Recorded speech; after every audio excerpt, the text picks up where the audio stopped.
Breve introducción de la danza clásica y moderna en México.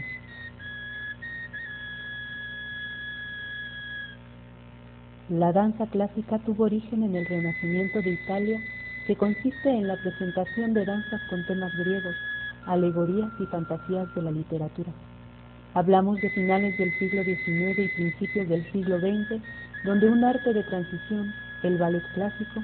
produce para sí mismo a varios genios que lo renovará por los escenarios de Europa, pese al pseudoclasicismo académico de la Escuela Imperial Rusa. Un gran periodo de transición, sin duda alguna, a la que llamaría la época del nacionalismo, por la gran efervescencia de recuperar el tradicionalismo, en donde la composición podía ser entendida desde los obreros, la sociedad burguesa, hasta el zar de la época, por ver reflejada parte de su vida, cosas que conocían y con las cuales su ser estaba relacionado. En la época después de la Revolución de 1917,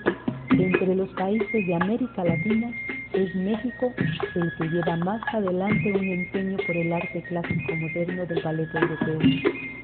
Su propósito era asimilar la corriente universal de la danza con elementos tradicionales autóctonos para crear así un tipo de ballet americano. La llegada de grandes artistas de la danza rusa que visitaron México quedaron encantados por su gran tradición, historia y costumbres en sus danzas regionales.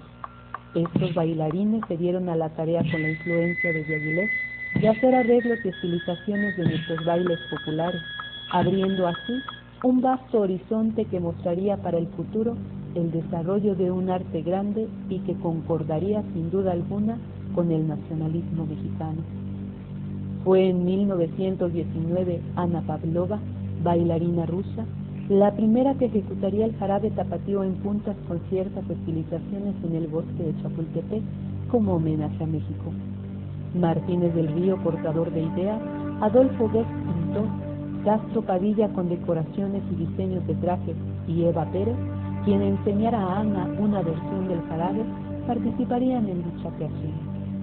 Después de ella, los ballets mexicanos utilizarían la idea de retomar la tradición mexicana como tema que serviría de marco para presentar un México nacionalista, mientras que la conformación de las escuelas de plástica y artes con la apertura y reestructuración de programas utilizarían la aplicación de la técnica clásica como base, con el propósito de darles por una parte mayor proyección, estilización corporal y dominio del escenario. Si el ballet moderno se inició con Diaghilev, quien tuvo que sufrir en una época donde predominaba la atmósfera de la Primera Guerra Mundial, el despertar del mundo por la afición de la danza moderna comenzó también en Alemania, y de ahí se propagó a los Estados Unidos, lugar donde se seguiría cosechando porque en Europa se regresaría al culto del ballet clásico a través de la ópera tras la muerte de Diaghilev y el esparcimiento del ballet ruso. Los grandes innovadores de la modernidad serían personas que pedirían más libertad de movimiento en la danza y respeto para la expresión individual de cada bailarín. Sobre todo, mayor naturalidad para poder crear un lenguaje directo que rompiera con los cánones establecidos acerca de la belleza y la fealdad, con sus ideales de proporción y simetría.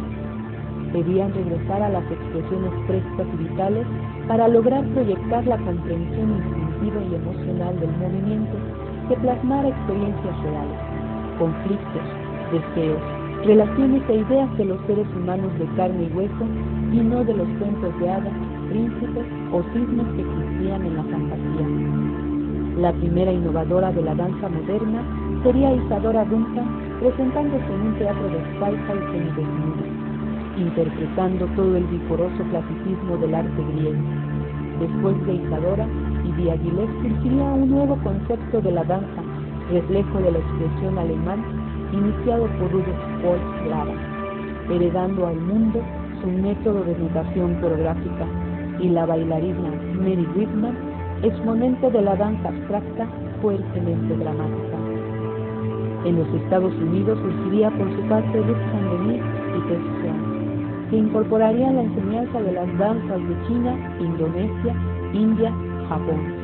así como las de los indios de Norteamérica a la recién creada danza moderna, enriqueciéndola con elementos que los llevaría a crear su propia técnica y estilo.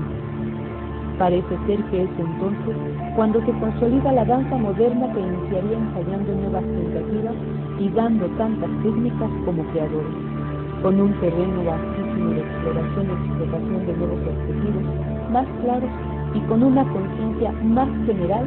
que sustenta el movimiento. Son dos las más altas exponentes de la danza moderna,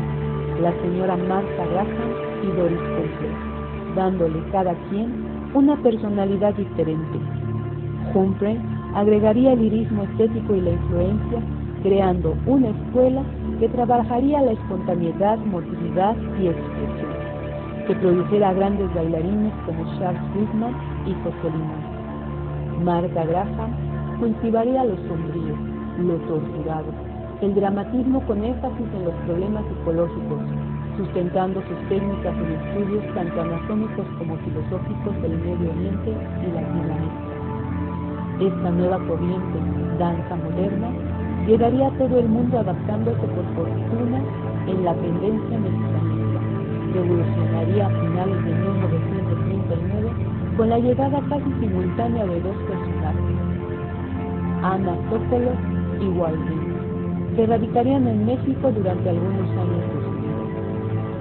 En la lucha de obtener el reconocimiento profesional de la danza académica, fue el actual titular del INDA, don Celestino Gorostiza,